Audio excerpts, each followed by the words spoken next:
Здравейте от фирма БГ Ремонт. Сега ще ви покажем защо размера на жилището или на банята няма толкова голямо значение за цената, тъй като може да е малко, но много сложно и съответно по-скъпо. Хайде да влизаме. Това е едно малко жилище, в което правим много голям и сериозен ремонт с преустройство. Това е пола, който, както виждате, имаше ниша за нещо като кухненски бокс. Изкъртена е стената, който отгоре, за да може да влиза повече светлина към полната част.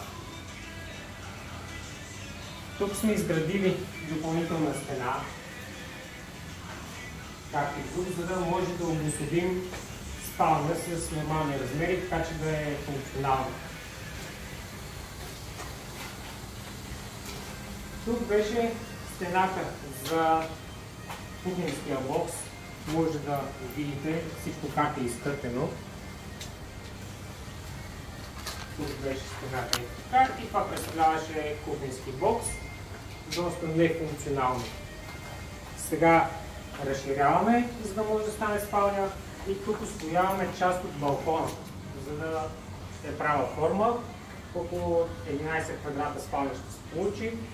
Тук ще е прозорец, за да има повече светлина и за спалнята, и за полната част.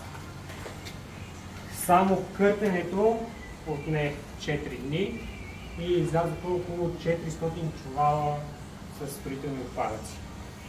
Много сериозна работа на малко жилище. В тристайни жилища може да въобще да няма такова къртене и такава работа. Това жилище е 50 квадрата и е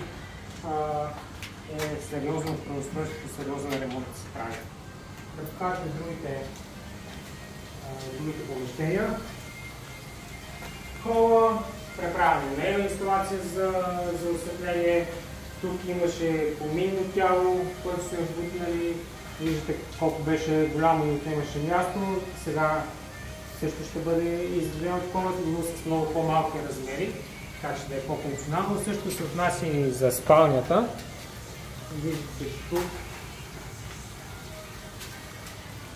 Виждате какво пространство заемаше поминното тяло. Сега ще е около 10 на 20 см трева ще бъде сложена, облечена в гипсокартон и няма да има заемане на никакво място. Да видим сега. Да, колежката ми казва за тази част от стаята. Тук беше подпрозоречно, цяло плътно, тук имаше прозорец нагоре. Отваряме го, защото тук ще е вратата за към балкона. Тук сме оставили тази част, защото ще е кухнята. Нагоре малко ще го изградим, тъй като е 25 см, горните шкафове на кухнята са 30 см, така че малко ще го изградим, за да се дойде точно с размера на шкафовете. Тук на 60 см за долните шкафове и тук ще е вратата към балкона. Доста сериозно преустройство на малък апартамент. Така че когато се обаждате и видите за цена и кажете малък е апартамент или малка е банята, това няма голямо значение, тъй като всичко зависи от сложността. Да видим останалите помещения.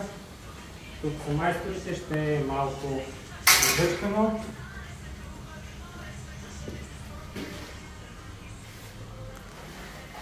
Имаме много мокро помещение, в което няма съответно устройство. Само ще я затворим с гипсокартон, ще се шпакова, ще седи бойлера и пералния отдолу. И банята, в която все още нямаме ток.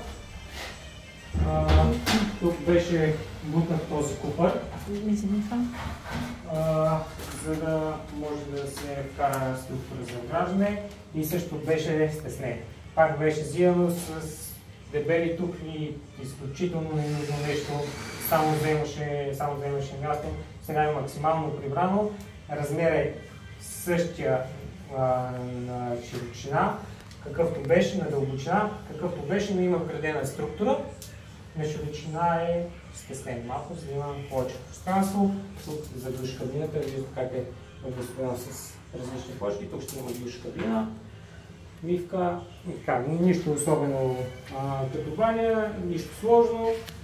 Тя не оскъпява обекта, но при устройството на пола, изграждането реално на допълнителна стая, доста влияе на цената. Така че размера в случая няма значение. Има значение сложността. Това от нас. Ще има и други видеа. Ще направя видео и за крайния резултат. Може да качим и клип с снимки как беше преди стартирането на ремонта. И ще има клип и след завършването да видите какво става въпрос. Чао за сега!